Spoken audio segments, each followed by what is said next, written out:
Hey guys, कैसे हैं आप सब। आई होप आप सभी लोग बहुत अच्छे होंगे। सो भाई पहुंच चुके हैं जयपुर में एंटर कर चुके हैं। अरे ये बाइक वाले भैया तो इधर ही देख रहे थे उन्होंने देख लिया होगा, भाई शूट हो रहा है इधर।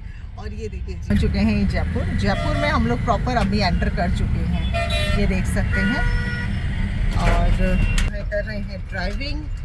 और अब हम लोग आज पहली बार टाइम से हैं, बिल्कुल सुबह हम लोग निकल गए थे टाइम से। बहुत ज़रूरी था टाइम से निकलना, क्योंकि आज ही वापस आना है। अभी तो धुंध पड़ने लग गया है दोबारा, इस वजह से कि भाई ठीक है जल्दी शूट करेंगे और जल्दी से वापस घर आ जाएंगे, क्योंकि कल मुझे निकलना है फिर से लुधियाना। वही बहुत काम। मल्टी टैलेंटेड पर्सन हूँ एक्चुअली में, और मल्टी टैलेंटेड लोगों को ऐसा ही होता है, सिर्फ काम नज़र आता है। मैं खैर उन टाइप में से नहीं हूँ कि भाई इतना टाइम हो कि नो नेवर। चलिए कोई बात नहीं, अभी बात कर लेते हैं अपनी बेबी के बारे में, अलका के बारे में। अलका की कल वीडियो देखकर मुझे एक चीज़ तो समझ में आ गई कि जीवन में कभी कभी इतने बुरे और इतने गंदे मतलब घाव होते हैं जो आपके जीवन में कभी आपका पीछा ही नहीं छोड़ सकते, कभी भी नहीं छोड़ सकते हैं। 12 साल पहले जो उसके साथ घटा था, 12 साल पहले जो उसके जीवन में हुआ था, वो सोचो एक बार फिर से उसके सामने जैसे आकर खड़ा हो गया। मतलब वो कल अपना एक फोटो देखकर किस तरह से फूट कर रो रही थी, इससे आप अंदाज़ा लगा सकते हैं कि उसने कितना कुछ सहा है अपने जीवन में। आज उसको देखकर ऐसा लगता है ना कि वो कितनी ब्रेव है, कितना सब कुछ है। भाई इसने तो कभी किसी का सहन नहीं किया होगा, ये तो ऐसी होगी, ये तो वैसी होगी, ये इसने तो खुद ही ऐसा किया होगा। लोग हर तरह की बातें लोगों ने बनाई है। कभी कभी मुझे भी लगता था कि भाई हाँ, ये इसका कोई क्या बिगाड़ सकता है, इसको कोई कुछ नहीं बिगाड़ सकता, इंक्लूडिंग मी।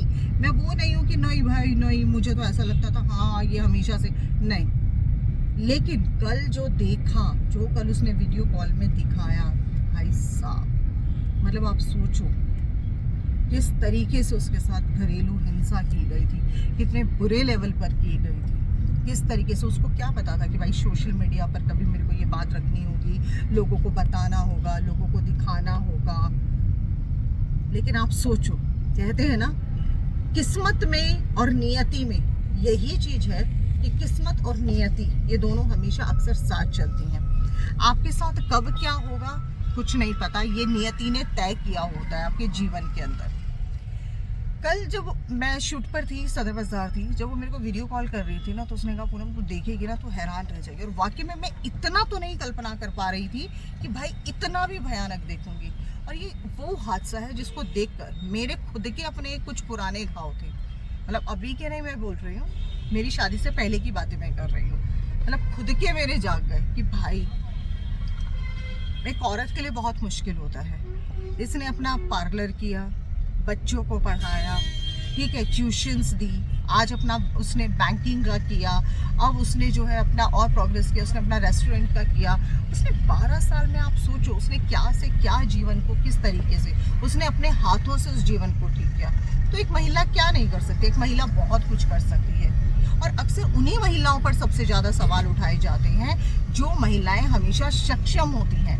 एक्चुअली में वो महिला करके दिखा देती हैं जो कुछ लोग नहीं कर पाते हैं, जो सिर्फ और सिर्फ बोलते हैं, और महिलाएं हो या पुरुष हो वो कर जाते हैं। सोचिए एक महिला हर किसी के लिए, वो कहते हैं ना आपको कैसा बनना है कि भाई मुझे ऐसा इंसान बनना है, तब आपकी सबसे बड़ी चीज होती है। आज इसका अपना बहुत अच्छा चैनल चल रहा है, अपनी फैमिली को संभाल रही है। कहा जाता है ना घर में रानी महारानी की तरह रहना, वो अपनी जिंदगी चला रही है। सोचो मतलब क्या नहीं है आज इसके जीवन में। लेकिन उसके बावजूद वो 12 साल पुराना घाव देकर जब इंसान इतना बुरी तरह हिल जाता ना, क्योंकि वो एक्चुअली में उस इंसान के साथ हुआ था। लोगों ने ना जाने कितने किस तरह के एलिगेशंस लगाए, लेकिन आज भगवान ने देखो सारे प्रूफ फिर से रख दिए। अब जिसको मानना है वो माने, जिसको नहीं मानना वो ना माने। यहाँ पर इसने किसी को प्रूव करने के लिए, मनाने के लिए और दिखाने के लिए नहीं यहाँ पर रखे थे, बल्कि इसने इसलिए रखे थे कि जिस तरीके से जॉर्ज टॉक में जब गई थी, अपनी वीडियोस इसने बनाई थी, और उस वीडियो में जो इसने शब्द कहे थे, तो भगवान श्याम ने चाहा कि लो तुम्हें मैं ये भी देता हूँ। नहीं तो 12 साल पुरानी सोचो बहुत मुश्किल होता है, कहाँ चीज़ें इधर उधर हो जाती हैं। मतलब एक औरत जो घर से बाहर कभी नहीं निकली, हाँ, उस औरत को आप भरे ऐसे लोगों के बीच में छोड़ दो, वो एक बच्चे के बराबर ही होता है। वो हम एक बच्चे को ले जाकर छोड़ दे कि बेटा जा, तू उधर चला जा, तो बच्चा कितना घबरा जाएगा। सेम उसका घबराया हुआ रूप, मतलब कितना मुश्किल था। तो क्या ये झूठ थे? लोगों के लिए सब कुछ झूठ होता है एक्चुअली में, लेकिन लोगों का काम होता है कहना, और उनको कहने दीजिए, इससे हमें कोई फर्क नहीं पड़ता। हमारा सिर्फ और सिर्फ काम होता है आगे बढ़ना, और वो जीवन में हमें हमेशा अपनाना चाहिए। पीछे से कौन क्या भौंकता है, क्या बोलता है, अगर हम उन बातों पर ध्यान देने लगेंगे तो सही बता रही हूँ, हम अपने जीवन में आगे नहीं बढ़ पाएंगे। कल जो भी हुआ मेरे साथ, जो भी हुआ, मुझे अब इससे कोई फर्क नहीं पड़ता। देखो, मेरे को जिस काम के लिए आना था मैं उस काम के लिए आ गई। अलका को अपने रेस्टोरेंट के लिए जाना था, वो अपने रेस्टोरेंट के लिए निकल गई। इंसान आता है शाम को अपना चिल करता है, शाम को चिल करके अपनी चीज़ें देखता है, और जब उसका मूड होता है भाई हम इंसान रिएक्ट कर देते हैं, अदरवाइज हमें रिएक्ट करने की कोई ज़रूरत नहीं है। लेकिन कल पहली बार मेरे अलका जायसवाल को इस तरीके से फूट फूट कर रोते हुए देखा है, कल देखा है। क्योंकि कल वो जो ऑडियोज़, जो वीडियोज़, जिस तरीके की इमेजेस जो सारी देखे ना, वो वाकई में सोचो, वो लोग कह देते हैं ना तलाक, इतना आसान नहीं होता है। कल वो भी अपनी आंखों से देखा कि किस तरीके से क्या स्टेटमेंट थी। मैं यहाँ नहीं डिस्कस करूँगी विदाउट एनी परमिशन, लेकिन उस स्टेटमेंट देखकर मैं हिल गई थी कि हर औरत चाहती है कि उसकी शादी कभी ना टूटे। एक बार नहीं, 2 बार नहीं, 3 बार नहीं, हर बार वो मौका देती है। वो पता है क्यों मौका देती है? क्योंकि वो चाहती है मेरा घर परिवार बना रहे। क्योंकि जो समाज है ना, ये औरतों के ऊपर अक्सर उंगलियां उठाता है। ये समाज हमेशा उनसे सवाल जवाब करता है। लेकिन ये समाज क्या वो दर्द सहने जाता है जो औरत सहती है? क्या ये समाज वो पूछने जाता है? समाज को सिर्फ एक मैसेज करने में 2 मिनट लगते हैं, लेकिन वो दर्द जिसने सहा होता है ना, उससे पूछ कर देखो कि उसके ऊपर क्या बीती होती है। लेकिन खैर, ये कहावत बिल्कुल सही है। बड़े बूढ़े हमेशा कहते थे कि जिस पे बीते वही जाने, और कोई ना जाने।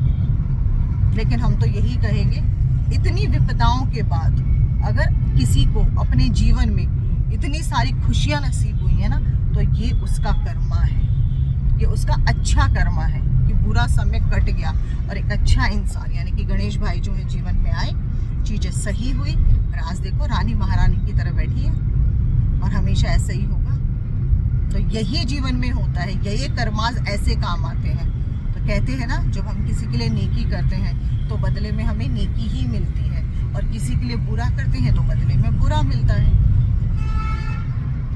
तो इसीलिए कहा जाता है अपने कर्मास हमेशा अच्छे रखो, अपने कर्मास पर चलो, तो आप अपने जीवन में हमेशा सफल रहेंगे। और अलका, तेरे लिए मैं सिर्फ यही बोलना चाहूँगी, जमाना क्या कहता है, तू जमाने से नहीं, बल्कि तू जो करती है वो जमाना चाहता है।